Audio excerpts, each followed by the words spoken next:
semuanya, perkenalkan nama saya Shalom Kusumanen Panglipur dengan NIM 23517020.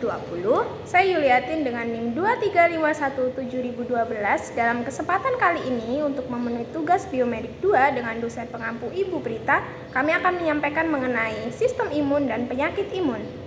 Yang pertama adalah pengertian sistem imun. Sistem imun atau kekebalan tubuh, sekumpulan jaringan sel dan organ yang bekerja sama untuk melindungi tubuh dari penyakit yang memiliki 3 fungsi. Yang pertama adalah melawan infeksi.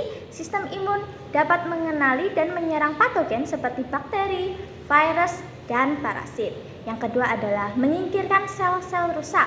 Sistem imun juga dapat menghancurkan sel-sel tubuh rusak seperti sel kanker. Yang ketiga adalah menjaga kesehatan. Sistem imun membantu menjaga kesehatan tubuh dan melawan peradangan dan menjaga keseimbangan internal tubuh.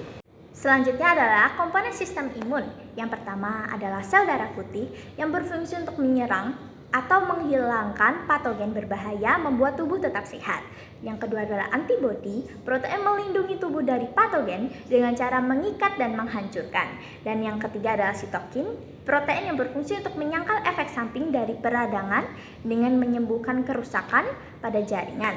Yang keempat adalah sistem pelengkap.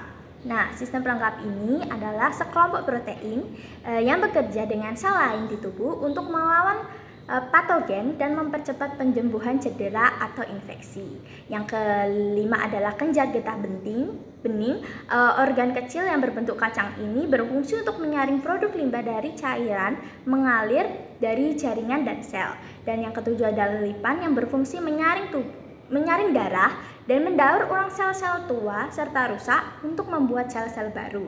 Dan yang ke-8 adalah amandel atau sering juga dibilang kelenjar gondok yang berfungsi menjebak patogen, mencegah masuknya ke dalam tubuh. Yang ke-9 adalah timus, organ kecil yang membantu sel T. Sel T ini adalah jenis sel darah putih yang tertentu untuk lebih cepat matang sebelum pemindahan ke tempat organ lain ke dalam tubuh. Yang ke-10 adalah sumsum tulang.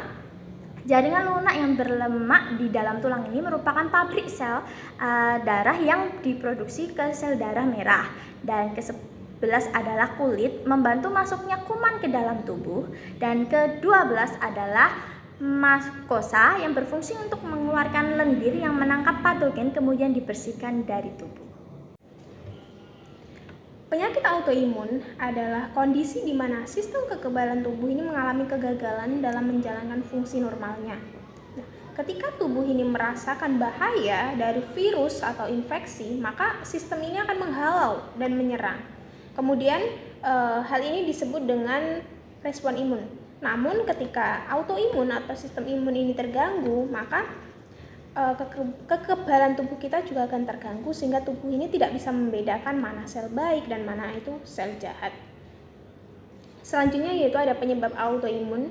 Yang pertama yaitu faktor genetik ya, faktor keturunan. Faktor genetik sangat berpotensi besar menyebabkan seorang terkena autoimun. Kemudian ada faktor lingkungan, ini bisa dari lingkungan tempat tinggal kita, makanan yang kita makan, polusi, polutan, dan lain-lain. Kemudian ada faktor jenis kelamin, itu juga sangat mempengaruhi karena wanita ini berpotensi lebih besar terkena autoimun. Kemudian yang terakhir itu ada defisiensi vitamin D atau yang disebut kekurangan vitamin D. Sangat berpotensi menyebabkan autoimun juga. Kemudian ada diagnosis penyakit autoimun. Jika di antara kalian mungkin merasa mengalami autoimun, maka hal pertama yang harus dilakukan yaitu pemeriksaan fisik. Kemudian ada catatan medis, kemudian ada tes darah, biopsi, dan jika diperlukan dilakukan sinar X. Kemudian setelah itu ada gejala autoimun. Gejala autoimun itu bisa berupa kelelahan, kemudian nyeri otot, ruam kulit, pembengkakan, kemerahan, demam tinggi, kemudian kesulitan berkonsentrasi, mati rasa pada tangan dan kaki. Selanjutnya adalah penyakit autoimun. Yang pertama adalah diabetes tipe 1, sistem kekebalan tubuh, penyerang sel-sel penghasil insulin di pankreas. Yang kedua adalah lupus, sistem kekebalan tubuh, penyerang berbagai jaringan di tubuh, termasuk sendi, kulit, ginjal, dan jantung. Yang ketiga adalah artritik reumatoid, adalah sistem kekebalan tubuh penyerang sendi yang menyebabkan peradangan dan kerusakan. Yang keempat adalah penyakit Crohn's atau sistem kekebalan tubuh menyerang saluran pencernaan dan menyebabkan peradangan dan kerusakan. Selanjutnya adalah multiple sclerosis, adalah sistem kekebalan tubuh yang menyerang myelin, lapisan pelindung syaraf di otak dan sumsum tulang belakang. Nah, untuk penyakit autoimun ini sebetulnya tidak bisa disembuhkan, tapi untuk gejalanya ini bisa dilakukan dengan cara pengobatan dan terapi. Kemudian cara untuk mengatasi autoimun itu apa sih, atau cara meningkatkan sistem imunitas tubuh? Yang pertama ada mengkonsumsi makanan yang bergizi ya, baik itu dari segi vitamin, mineral dan lain-lain harus terpenuhi. Kemudian istirahat dan tidur yang cukup. Kemudian menghindari stres, karena memang stres ini sangat berpengaruh terhadap sistem imun kita. Kemudian rutin olahraga. Nah, ini adalah salah satu hal yang sangat baik dan positif ya untuk meningkatkan sistem imunitas tubuh kita. Kemudian ada hindari alkohol dan merokok ya. Pastinya kita sudah tahu bahwa alkohol dan rokok itu sangat-sangat berbahaya untuk sistem tubuh kita. Kemudian ada konsumsi vitamin B, vitamin C, dan yang terpenting adalah vitamin D. Karena seorang yang defisiensi terhadap vitamin D atau kekurangan vitamin D ini tadi memiliki potensi yang lebih tinggi untuk terkena autoimun. Cara sederhananya yaitu dengan berjemur ya, berjemur pagi sehingga sistem imunitas kita akan terbentuk dengan baik. Nah, untuk penyakit autoimun ini sebetulnya tidak bisa disembuhkan, tapi untuk gejalanya ini bisa dilakukan dengan cara pengobatan dan terapi. Kemudian cara untuk mengatasi autoimun itu apa sih, atau cara meningkatkan sistem imunitas tubuh?